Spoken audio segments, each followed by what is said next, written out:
Hello and welcome back. Question 2 solve करेंगे अभी bills of exchange का। क्वेश्चन 1 में बहुत सिंपल, आपको थोड़ा वार्म अप होने के लिए एडजस्टमेंट्स दिया था। लाइक 4 बिल था, चारों का 4 ट्रीटमेंट किया था अलग अलग, तो और ऑनर हुआ था। अभी धीरे धीरे धीरे धीरे हम आगे बढ़ते रहेंगे। तो क्वेश्चन 2 पढ़ लेते हैं अच्छे से, इसमें क्या करना है वो समझ भी लेते हैं। देखो क्वेश्चन 2 है, पहले लास्ट लाइन पढ़ लो। ये देखो, you are required to pass journal entries in the books of Neel, Dharsh and Agastya. इसका मतलब 3 पार्टीज के बुक में अगर लिखने बोला है तो ये एंडोर्समेंट का है। ठीक है, ड्रॉवर, ड्रॉई, एंडोर्सी, तीनों में हमें जर्नल एंट्रीज करना है। ये लास्ट लाइन आपको पढ़ने का जरूरत नहीं है, just to make you understand कैसे है। अगर हम डायरेक्टली क्वेश्चन पढ़ते गए, कई बार ऐसा होता है कि लिंक नहीं लगता फिर, तो इसके लिए usually what we do is we read a line, ताकि हमें समझे कि किस किस के बुक में हमें जर्नल एंट्रीज लिखना है और वो कौन है। ड्रॉवर है, ड्रॉई है, एंडोर्सी है, कौन है। लेट अस अज्यूम, जैसे फर्स्ट क्वेश्चन में, प्रीवियस मॉड्यूल में हमने जो फर्स्ट क्वेश्चन किया उसमें ड्रॉवर के बुक में हमें एंट्रीज लिखना था, तो हमने एंट्रीज भी वो तरीके से सोचा। अगर हमें पता है लास्ट एंट्री में, लास्ट ट्रांजैक्शन में हमें बोला है या लास्ट लाइन में हमें बोला है कि ड्रॉई के बुक में एंट्री करो, तो हम पढ़ते वक्त ही ड्रॉई पॉइंट ऑफ व्यू से पढ़ेंगे, तो आपको जर्नल एंट्री भी अच्छे से समझेगा। इसके लिए usually we read last line first. ठीक है, तो अभी हमें इतना तो पता चल गया लास्ट लाइन पढ़ के कि 3 पार्टीज के बुक में लिखना है। अभी ये उनमें से नील कौन है, धर्ष कौन है, अगस्त्या कौन है, ये अभी हमें पता चलेगा। तो accordingly we can prepare our mind also है। तो on 10th August 2011 Neil drew a bill. Neil drew a bill, और क्या ही चाहिए आपको इसके लिए। मतलब नील कौन हो गया? वेरी गुड, ड्रॉवर हो गया। अभी bill of 11,000 for 90 days after date on Darsh. किस पे बिल ड्रॉ किया? तो दर्श पे। तो दर्श कौन हो गया? ड्रॉई। तो 2 पार्टीज तो मिल गया, drawer, drawee. Moving further, on 16th August 11 Neil purchase goods from Agastya worth 15,000 at 10% trade discount on credit. On same date, Neil endorsed Darsha's bill in favor of Agastya. तो नील ड्रॉवर था और अपना दर्श ड्रॉई था। अभी नील ने अगर क्रेडिट पे परचेस किया है तो अगस्त्या बिकम हिज क्रेडिटर। तो उसने क्या किया, दर्श का जो बिल था वो अगस्त्या को थमा दिया। So Neel became endorser, Agastya became endorsee. ठीक है, तो तीनों पार्टी मिल गया हमें, ड्रॉवर, ड्रॉई, एंडोर्सी, नील, दर्श, अगस्त्या। चलो आगे बढ़ते हैं। And paid the balance by cheque. उसने बिल तो दिया ही, एंडोर्स किया ही, लेकिन जो भी बैलेंस बचा था वो चेक से पे किया। वो कैलकुलेशन हम समझते हैं जर्नल एंट्री के वक्त। ठीक है, on same date Agastya discounted the bill with his bank for 10,750। On the date of maturity of bill government declared emergency holiday. Agastya's bank presented the bill as per the provisions of Negotiable Instrument Act, which was met by Darsh. Provisions of Negotiable Instrument Act मतलब क्या? यहां पे बोला ना कि emergency holiday declare कर दिया, तो वी नो ड्यू डेट के वक्त अगर इमरजेंसी हॉलीडे आता है तो नेक्स्ट डे तुरंत बराबर हमें ड्यू डेट को शिफ्ट करना रहता है। अगर ऑलरेडी प्री डिसाइडेड हॉलीडेज है तो प्रीवियस डे, इमरजेंसी है तो नेक्स्ट डे। तो यहां पे जो भी अपना लीगल ड्यू डेट रहेगा हमें नेक्स्ट डे का लेना पड़ेगा। मैं बताऊंगा ये भी। You are required to prepare. अच्छा, पहली बात क्या बोला है? विच वॉज मेड बाय दर्श।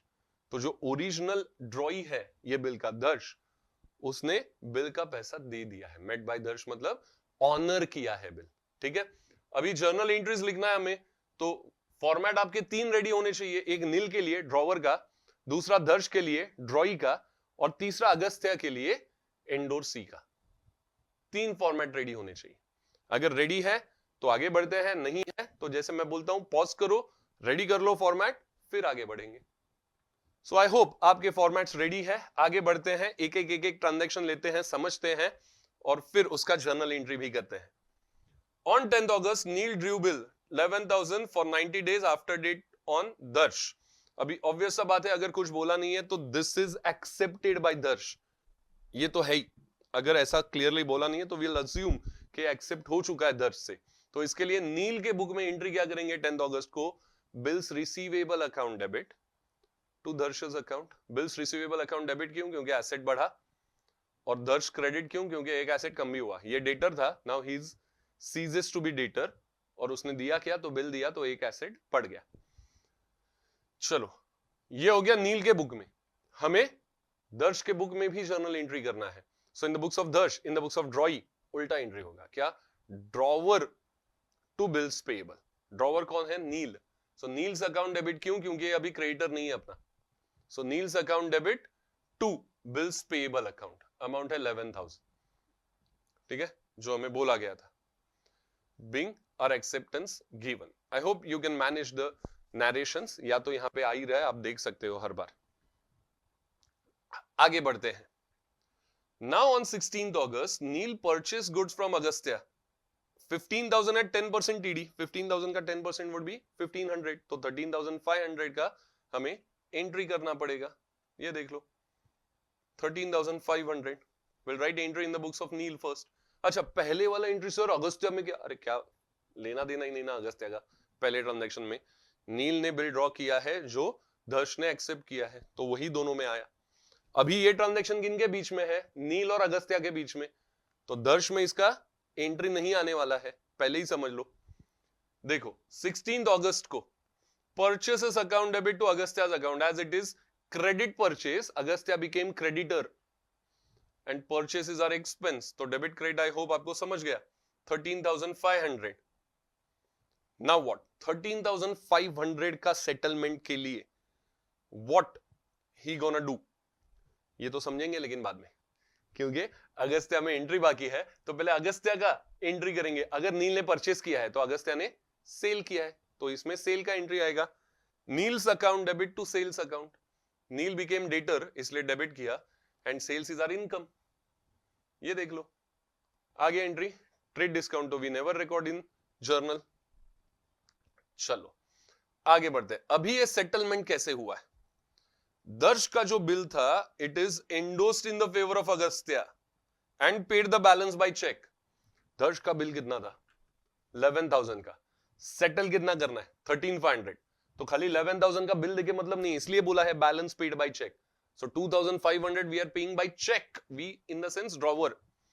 सो वो एंट्री करेंगे। क्या होगा? अगस्त्या को हम सेटल कर रहे हैं। Now he ceases to be our creditor, इसके लिए अगस्त्याज अकाउंट डेबिट कितना? 13,500। उसके अगेंस्ट क्यों ये क्रेडिटर खत्म हो गया? क्योंकि हमने उसको बिल्स दिया एक, कौन सा? रिसीवेबल। अपने लिए ये रिसीवेबल ही था, हमने दे दिया 11,000 का, और उसके अगेंस्ट क्या दिया? तो चेक दिया बैलेंस अमाउंट का। ये सेटलमेंट हो गया, इसके लिए Agastya ceases to be our creditor. Now debit हो गया, बिल गया, एसेट कम हो गया, क्रेडिट, बैंक बैलेंस कम हो गया, एसेट कम हो गया, क्रेडिट। डेबिट क्रेडिट के हिसाब से बता रहा हूं ताकि आपको आगे जाके कुछ बाय हार्ट ना करना पड़े। नहीं तो लोग बोलते सर बाय हार्ट कर लिया मैंने एंट्री। अरे बाय हार्ट कभी नहीं करने का जर्नल एंट्री, समझ लो ध्यान से। और ए सोने का नहीं रे बाबा, ठीक से बैठने का। हाँ very good. Posture should be straight पढ़ाई करते वक्त। Very good. पीछे से कोई पेरेंट सुनते रहेंगे तो वो भी एग्री करेंगे मुझसे। अगर आप वायर डाल के बैठे हो ईयरफोन्स तो उनको सुनाई नहीं देगा, लेकिन अगर सुनाई दे रहा है पेरेंट्स को, दिल agree with me. Poster straight रखो तो समझेगा सब। हाँ आगे बढ़ते हैं। ये एंट्री हमें, ये देखो यहां पे टोटल कर दिया डायरेक्टली। क्यों?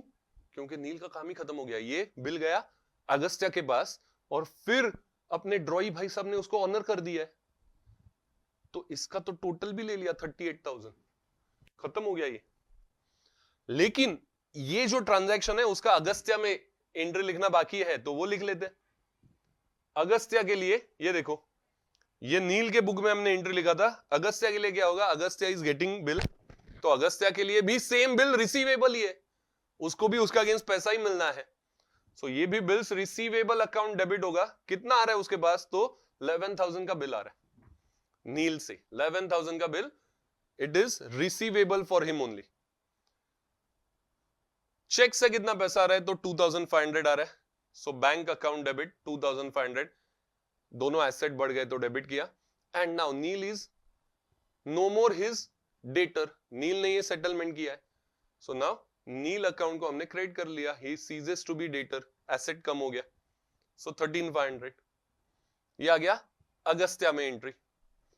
अभी ये जो बिल लिया अगस्त्या ने, व्हाट ही डिड इज उसने ये बिल डिस्काउंट कर दिया बैंक से, सो डिस्काउंटिंग का एंट्री करते हैं। देखो आगे 10,750 में ही डिस्काउंटेड 11,000 का बिल, तो डिस्काउंट कितना रे? शोर नहीं समझा, अरे ना समझने ऐसा क्या है, 11,000 का बिल है, बैंक में डिस्काउंट कर रहा है, उसके अगेंस्ट हमें 10,750 मिल रहा है, तो डिस्काउंट कितना?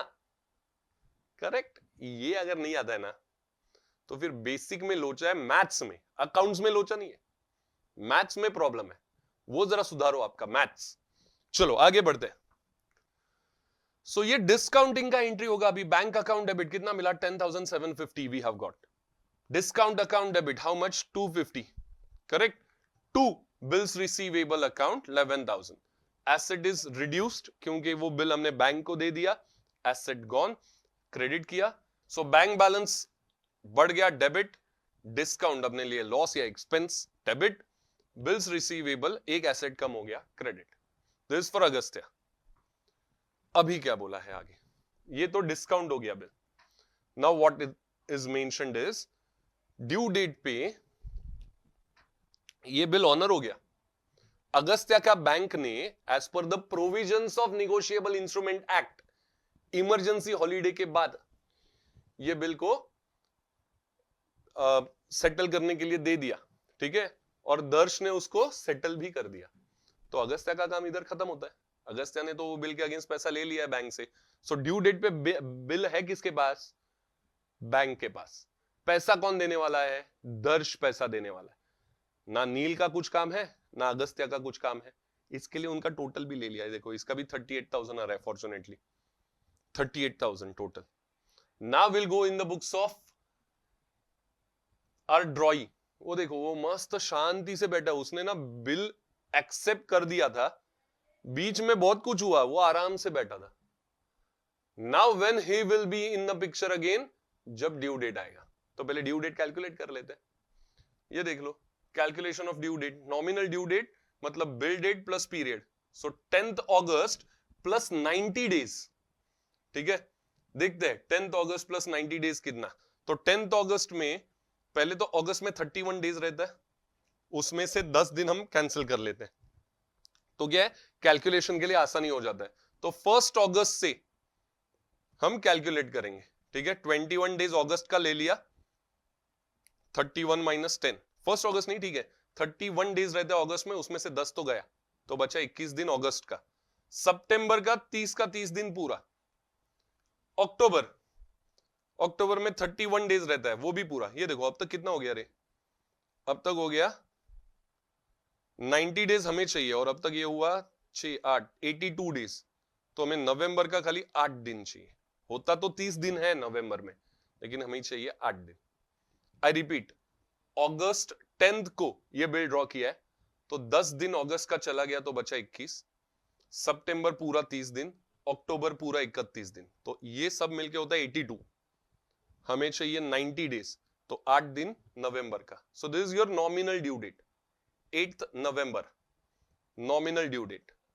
अभी लीगल ड्यू डेट मतलब क्या? Nominal due date plus 3 days grace, ये तो है ही, बट उस दिन आ गया emergency holiday.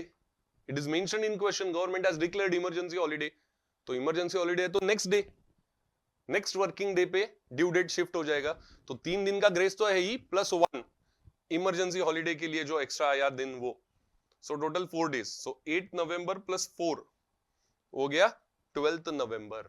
So it is a legal due date 12th November. एक बार देख लो, ये मैं वेट कर रहा हूं। समझा है तो आगे बढ़ते हैं, नहीं समझा है तो पॉज का बटन दबाओ ना, वापस देख लो अच्छे से। मैं थोड़ी बोल रहा हूं मेरी स्पीड से चलो, आपके पास स्पीड कंट्रोल है। आपको लगता है कि सर बहुत फास्ट जा रहे हैं तो आप स्पीड थोड़ा कम कर दो, आपको लगता है सर बहुत स्लो जा रहे हैं तो स्पीड बढ़ा लो, आपको लगता है सर सही जा रहे हैं तो सेम रखो। आपके पास है ना कंट्रोल। देखो मोबाइल में टैब में जहां पे भी ये लेक्चर देख रहे हो वहां पे स्पीड कंट्रोल है, तो मुझे रुकने का जरूरत नहीं, आप रुक सकते हो खुद से, कोई प्रॉब्लम नहीं। आप अपना जितना चाहिए उतना टाइम लो, पॉज करके देख लो पूरा, फिर आगे बढ़ो। चलो तो फिलहाल दर्श भाई साहब ने बिल एक्सेप्ट किया था, फिर डायरेक्टली अभी वो ऑनर करेंगे कब? On 12th November. So 12th नवंबर को bills payable account debit, he is a ड्रॉई। So bills payable उसने सेटल किया, बिल ड्यू डेट पे एक्सपायर हो गया, बिल्स पेएबल डेबिट हो गया, लाइबिलिटी कैंसल। और क्या किया उसने? पैसा दे दिया। सो टू कैश बैंक, एसेट कम हो गया इसलिए क्रेडिट। बस ये 2 एंट्री आया सिर्फ ड्रॉई में। सो इसका टोटल कर लो, इसका टोटल आ गया 22,000 in the books of Neil, in the books of Agastya, in the books of Darsh. तीनों के बुक में हमने एंट्री कर लिया अकॉर्डिंगली। यहां पे क्वेश्चन खत्म होता है। प्रैक्टिस करो ऐसे टाइप के क्वेश्चंस का जहां पे ड्रॉवर, ड्रॉई और एंडोर सी का एंट्रीज पूछा है। और फिर हम अगले क्वेश्चन पे जाते हैं अगले मॉड्यूल में।